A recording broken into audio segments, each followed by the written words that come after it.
like the video.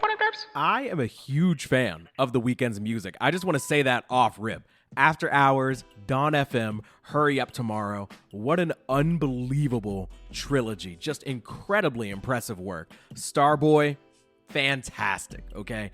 I think that he could be in the GOAT conversation when it comes to pop artists. He is a living legend. The glazing is on the mic. In the booth.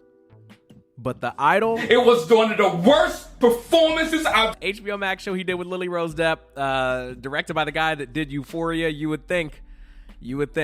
But I thought, hey, let's show him some grace. He's playing a character that's meant to be kind of gross in that show. It was his first time. What do you mean by that? But now he's playing himself.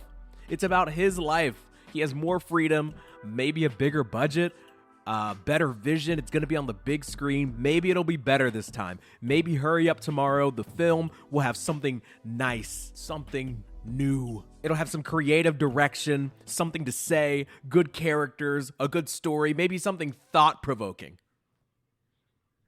Yeah, I walked out. Derapy. Spoiler warning, but it really only matters if you're going to see the movie, and I hope that by the end of this episode, you'll understand why you shouldn't. It's so funny, I had this conversation with my brother in the past couple weeks talking about how I didn't want to literally tell people not to go try things out for themselves, but I'm pretty sure by the time you hear this, it'll probably be out of theaters anyway, so just quick spoiler warning, I'm going to go through pretty much the entire plot of the movie. It's not that much, I promise. Here's what kind of blows my mind about the film. I can already feel myself getting mad. There are 3 characters in the movie.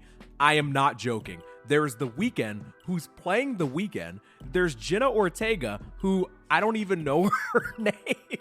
I don't think you're supposed to know her name, but it's The Weeknd playing himself. It's Jenna Ortega, so I'm just going to refer to her as, I'm just going to call her Jenna. And then there's Barry Keoghan, and he's playing like The Weeknd's manager and friend. So basically, The Weeknd is crying, no joke. Not being like facetious or anything. He's literally crying the entire movie over the fact that his ex left him. And she left him this voicemail that he heard when he got up one day. And she was like, I can't believe you said what you said to me last night. Your mother would be ashamed of how you treated me. Blah, blah, blah. Bad breakup. Okay. He is very upset about this. He is literally crying over his ex the entire movie.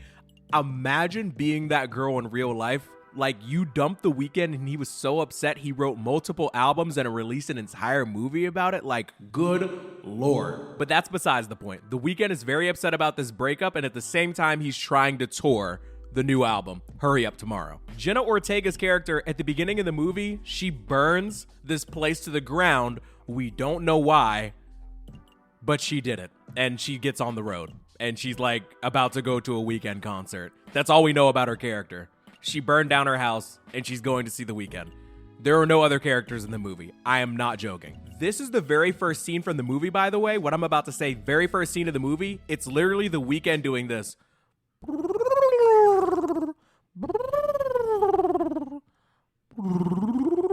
He does this for like a minute and a half, okay? And it's just him doing vocal warm-ups before his concert. He is also crying. Okay, just to be clear, he's crying a lot. He lifts a couple weights before the show to get his adrenaline pumping. There is like this nice kind of long shot of him walking to the stage. Barry, his character, is trying to get him hyped up. He's the manager. That's it. He's headed to the stage. Jenna Ortega stops at this gas station. She's there for like, not even joking, like 5 minutes of the movie's runtime. And there's supposed to be this tension built up of her getting the gasoline. Then she's worried about like the police there. There's no actual tension though, because like, I don't know why anybody would suspect her of doing anything, because nobody at this gas station knows who she is. Whatever. She's getting more gasoline. That'll matter more later. But in the moment, like, I don't know why it's such a big deal. So then we go back to The Weeknd. He starts performing at a show. He does the first song from the Hurry Up Tomorrow album. He does the entire song. Surely not the whole. The full song. Not the full song. Okay. And there's nothing special about the way that the performance is shot besides the fact that it could give you a seizure if you suffer from those. Now, just to be clear, I feel like this is important to mention. I'm the only one in this movie theater. There's literally nobody else there. And I thought it was weird because when I walked into the theater, there are a bunch of people at the movie theater. Just nobody is there to see this movie except for me. So I should have already taken that as a sign, but don't let me get off track, okay? So He does this weird tongue flicking thing, by the way, at the show in the movie, which is, doesn't really have anything to do with the film, but I just wanted to mention it. It's weird. I didn't appreciate it. So there's also a thing that keeps happening. Like, they do a bunch of shots where the camera is like spinning 360 degrees. And at first, I didn't think it was that big of a deal. I was like, oh, that's kind of like a neat camera trick. But then it won't stop happening. While he's performing, Jenna is driving to the concert, but he's also doing the concert. So it's kind of confusing at first because you're like, wait, we know that she's going to a Weeknd show, but he's already performing? Like, huh? So after his first show, he's like going out and he's partying with Barry. He's out at the club. He's in hotels. They're just partying. There's a bunch of pizza. There's a bunch of drugs. There's a bunch of drinking. And the Weeknd's working on a song that's unreleased, but we'll talk more about that later. But like during the party, the camera is spinning again over and over, and it's like making me like, I took notes during the movie, and it got to a point where it was like nauseating. Also, at this point in the movie, literally nothing has happened. And we just now get to the opening credits, and I can't stress this enough. The Weeknd's music has been playing nonstop for like the first 20 minutes of the movie. It's either playing when he's at the concert, it's playing while he's partying, it's playing while she's at the gas station, it's playing while she's in the car. We're just listening to the Weeknd. There's also a driving montage, like a montage of just Jenna driving around, like I guess in the direction of the next Weeknd stop, and it's just the Weeknd's music playing. And it's also just like, the movie just feels like it's moving so slow because I feel like 30 minutes into the movie, the only thing that's happened is like he's performed, he's partied, she drove the house down, and now she's driving to the Weeknd concert. He goes to the doctor, and the doctor says that his vocal cords, his throat is messed up, and it might be because of stress. Then he's like crying in a private jet, and he's begging Barry to call his ex for him. The ex doesn't pick up, and it's just like the Weeknd will not stop crying. He's crying the whole movie. I can't stress this enough. He's crying before the show. He's crying on the private jet. He's crying in his house during the party. He's crying. Barry on the private jet, he's trying to get the Weeknd, have a drink, do a drug here or there, take your mind off things. Then we get this kind of cool sleep paralysis scene where he falls asleep, and like the lyrics from Baptized in Fear kind of come to life on screen, and that's kind of cool, but nothing's happening in the movie. Also, he's crying in the tub. So the next day, he's supposed to be doing another show. He wants to cancel it because he's crying again about his ex. He starts drinking, and his friend is like forcing him to do a bunch of drugs before the show because the Weeknd wants to cancel the show because he feels like he's gonna lose his voice. But like his friend Barry is like super manipulative, talking about like how he's letting the people down and he's letting Barry down. Barry quit his job so he could go on this journey with the Weeknd, and like he's like forcing the Weeknd to like tell him that he loves him. He's like, I love you, man. Are you not going to tell me you love me? I need to hear that. I need to hear that too. And he's like, I love you. It's the Weeknd's crying. Whoop-de-doo. It's a day ending in Y. It's just weird because we're like halfway through the movie. It feels like nothing is happening yet. He's still crying over his ex, and he calls her again, and she doesn't answer, and he leaves this like crazy voicemail just saying all types of mean stuff like, how could you compare me to my mom? You're nobody. I'm a legend. Blah, blah, blah. Nobody's going to remember you. You're nothing. I'm like the GOAT. People love me. Blah, blah, blah. And it's just like really toxic, awful stuff. But, and the people around him are like helping him get prepared for this show. He's getting ready to do the show. He looks awful. He looks like he doesn't cover the album. He looks like he has to go number 2. Real bad. Like he really, really, really, I cannot stress this enough, looks like he has to poop before this show. Like, I don't know if they're trying to do that on purpose, but he's just like his face looks like this sound. Like that's how he looks going out on the stage. He's sweating extremely hard. Jenna is at the show. He loses his voice at the show. Him and Jenna make eye contact. He runs off stage. Somehow Jenna gets past the show security at the Weeknd show. And when the Weeknd runs out back, somehow they literally run into each other, which is, I'm not even going to get into that. It's obviously impossible. Oh, also I forgot to mention during the show, him and Jenna make eye contact and they're both crying because, it's the movie. I don't even know if this review makes any sense.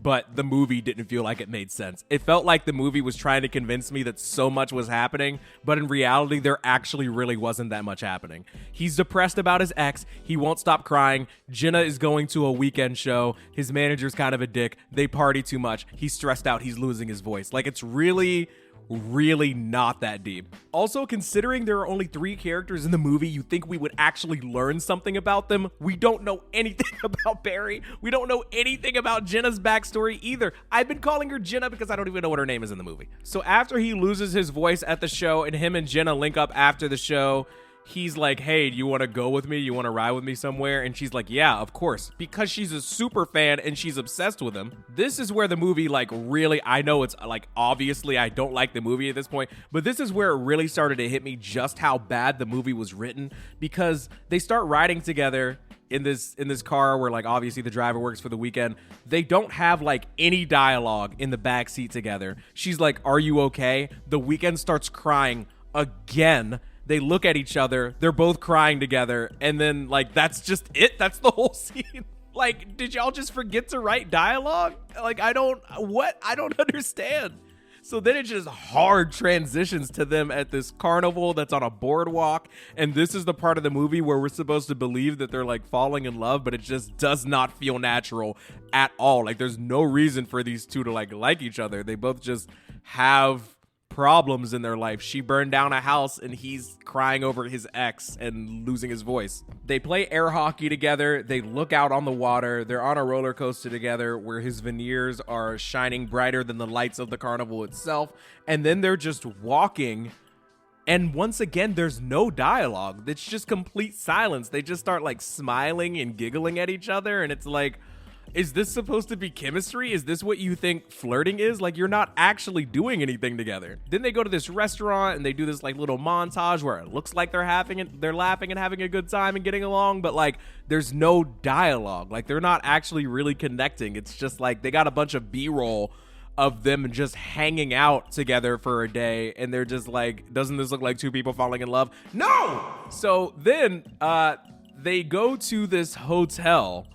They were supposed to go to a different hotel, but they see Barry, the manager, looking for him. So the Weeknd does this really funny thing where he's, like, covering his face. He's like, and Jenna's like, what's wrong? And he's like, we got to go to a different hotel. Driver, we got to go to a different hotel. And so they go to a different hotel. Then the Weeknd does this really, really terrible acting job trying to pretend that he's, like, really nervous and shy about playing this quote unquote unreleased song for Jenna Ortega. But the song is just Hurry Up Tomorrow. It's not unreleased. It's literally the title track from the album. Now, you're not going to believe this. Jenna Ortega starts crying listening to the song because that's all anybody does in this movie. They just cry. And this is the first time I actually laughed out loud in the movie. He's, like, halfway through playing the song and he's like, it's not finished yet. And Jenna Ortega, after, like, wiping her tears away, she's like, I feel like it's about me. I literally cracked up in this theater by myself. I'm like, ah! So then Jenna does this really, really cool, uses this very, very fascinating storytelling device of just literally giving the Weeknd her backstory, just talking about, like, her mom and dad had problems and she decided she had to leave. Like, that's it. She just tells them what happened to her. And then, they're crying, obviously.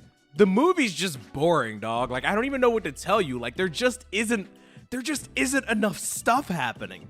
So then they hug, and then they're crying, of course, and then they hook up, which is Fucking the fans is crazy. like they don't even really show it. It's more of just implied. Like, I don't even remember if it shows them kissing, which I think is kind of weird, but it's implied that they hook up, and, like, before they go to bed, it's been a really, really long day, long night or whatever, you can hear the Weeknd saying, please never leave me, right? So they wake up in the morning and the movie actually, like, begins, in my opinion. Like, something interesting actually happens, and it is some of the most unintentionally funny stuff I have ever seen. The Weeknd is actually really good at acting like he does not care about you at all, because the movie was trying to convince you that they had this great relationship now. She's the one for him. She's what was needed to fix him. He literally just told her the night before, like, don't ever leave me. Like, he's playing her unreleased music. They're crying together. They're crying so much together. They haven't stopped crying. They probably cried while they were making love. They're just a bunch of big babies, right?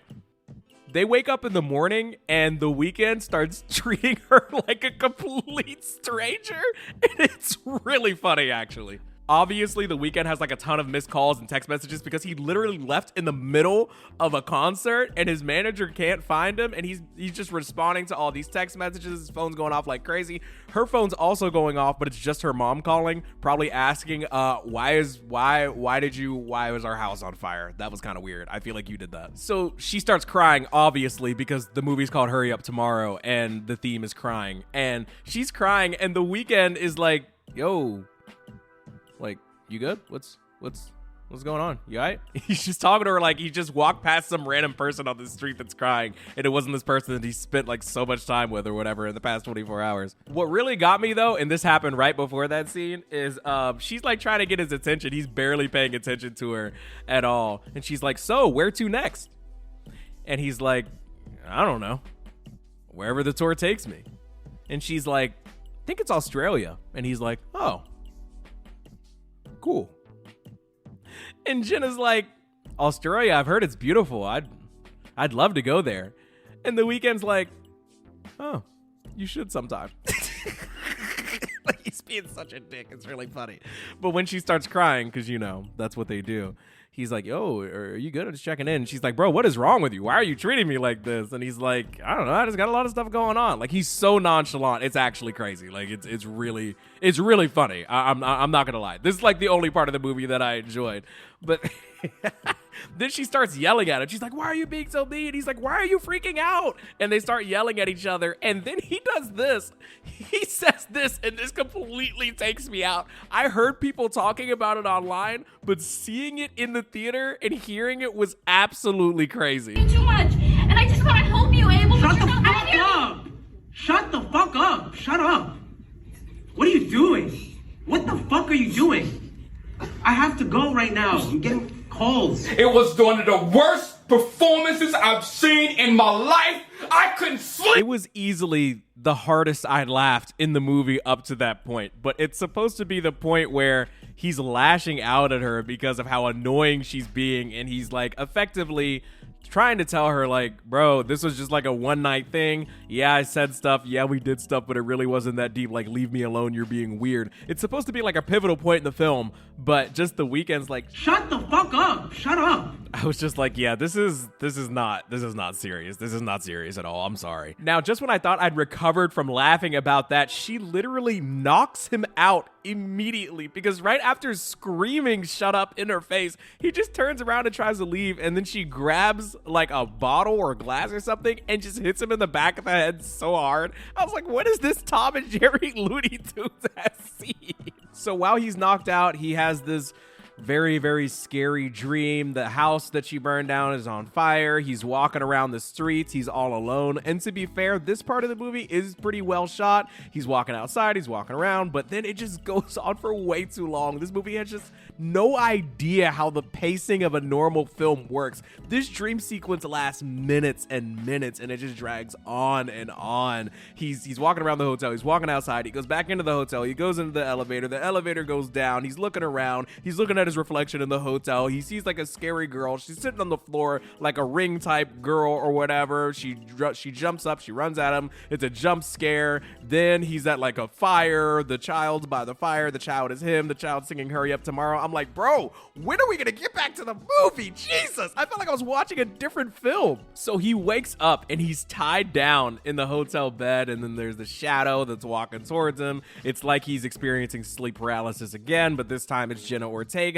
And there's this other really funny scene where he's screaming at her to let him go, and then they have another screaming match, and she's like, just listen to me, just talk to me, you have to talk to me, be honest. And he's like, untie me, untie me, untie me.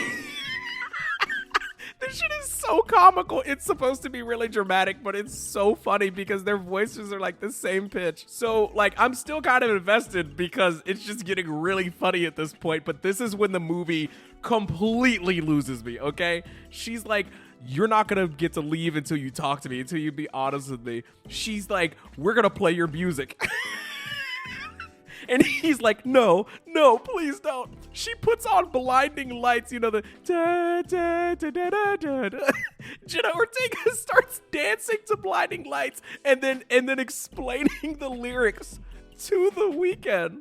And it's just the most it's the most like pretentious, over the top, like self-indulgent thing I have ever witnessed in any media ever. It's like me putting on an episode of my podcast and then stopping and explaining everything that I'm saying in the podcast, but like I'm getting somebody else to do it. It's so weird. It's like Jenna Ortega's like, see, everybody thinks the Blinding Lights is just this party track, but it's really about heartbreak and emotions and separation. Don't you get that? And it's like, of course he gets it. He wrote it, but she's just saying it to us.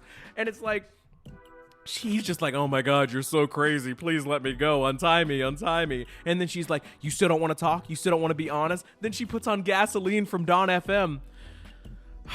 And she's dancing to the whole song. And like, okay, Jenna Ortega is like cute and having fun dancing around, but it feels like I'm watching like somebody's kid at a birthday party that just has their favorite song playing and they're just jumping around like in a ball pit or something. It's fucking weird. It's weird. It's such a weird scene, and they play the entire song. I'm a huge Weeknd fan. I know the music they're playing and they just won't stop. She plays the entire song and she keeps explaining the lyrics, and she's like, yeah, Gasoline, people really slept on that song. Did anybody even watch that music video? Why didn't it chart well? And it's like, bro, this is obviously The Weeknd complaining about people like not taking his music seriously enough, and it's some of the most pathetic thing. It's one of the most pitiful things I've ever seen in a movie or television show. It's literally a movie that has The Weeknd in it, and this character is trying to explain to you why The Weeknd's music is deep, and The Weeknd's laying there pretending like he doesn't want to hear it and he just wants to be let go. But it's like, bro, this is how you feel about your music, and you're just using Jenna Ortega's character in this movie to explain. It's so stupid. Now we're getting to the end of the movie, or at least in my opinion, like I walked out at a certain point. We're almost there. So before she can play the third song, she wants to play a song from each of his last trilogy album. It's Blinding Lights from After Hours, Gasoline from Dawn FM, and then she's like, Are you ready for another song? Are you ready to talk? Or am I going to have to play another song? And he's like, no, please don't play another Weeknd song. It's so weird. His manager finally finds them. She gets in a fight with the manager after he busts down the door. They tussle. She ends up, offing him she like stabs him. Then she's crying about it. The Weeknd's been crying this entire time.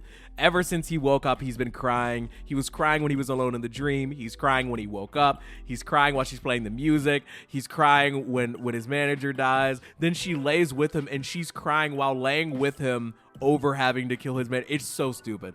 This is where the movie completely loses me. She's like, are you ready to be honest now? Are you ready to talk? And he's like, no.